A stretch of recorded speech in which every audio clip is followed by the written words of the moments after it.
Balatro is captivating audiences and critics alike with its innovative fusion of poker-inspired gameplay and roguelike deck-building elements. At its core, Balatro is not a traditional poker game, but rather draws heavily from poker mechanics to create a unique roguelike deck-builder experience.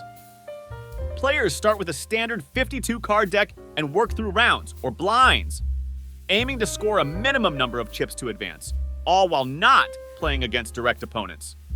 The second reason to get your hands on Balatro is its beginner-friendly tutorial.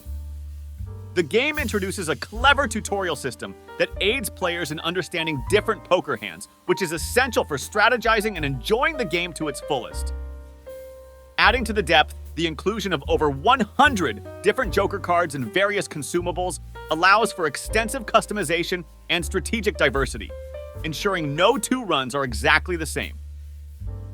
Critics have praised Balatro for its engaging mechanics, a thrid reason, and the satisfying progression system, highlighting the game's ability to make every card and decision count. The game's design cleverly incorporates roguelike elements with poker, providing a fresh and addictive experience that's both easy to pick up and challenging to master. The strategic depth, combined with a plethora of card types and effects, encourages players to experiment with different builds and strategies, offering a rich and replayable gaming experience. Reason 4 is the game's presentation that has received acclaim, with its dreamy electronic lounge music and visually captivating backgrounds enhancing the overall immersive experience. Despite its occasional punishing difficulty and the role of luck, the game's atmosphere and design make even losses feel like part of the journey, encouraging players to dive back in for one more run. If you are a fan of deck building, then this game should be your pick. The game's intricate mechanics and focus on strategic deck building over traditional poker gameplay can be both its greatest strength and a potential barrier to broader appeal. Nonetheless, Balatro is celebrated for its innovation and the unique niche it carves out within the deck builder and roguelike genres. On the other hand, if you would like to get into poker and start learning it, here you go. It's poker. And for the first rounds of a new run, before you've started to flare things in weird directions, you'll be playing pretty straight poker. You are dealt cards, you make poker hands. Unique game that shines when you win a round or two by matching or exceeding the blind.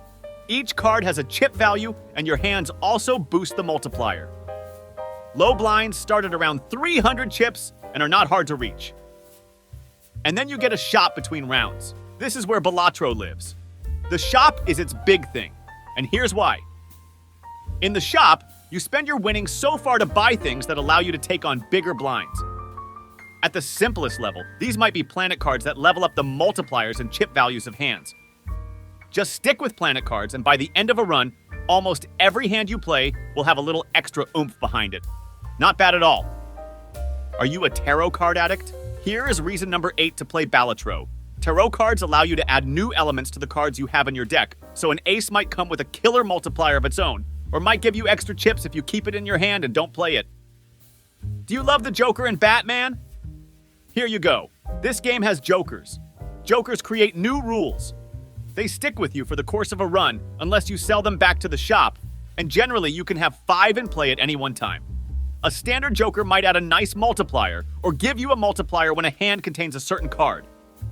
A slightly weird Joker might give you a bigger hand to choose from, or might give you a massive multiplier if you burn through all your discards. That one is a good example of the form, actually. Jokers here don't just reward you, they often encourage you to take stupid risks. They channel the part of the poker spirit which keeps you hanging onto an ace that is messing up your modest hand just because to give it up would be to give up on a dream of splendor.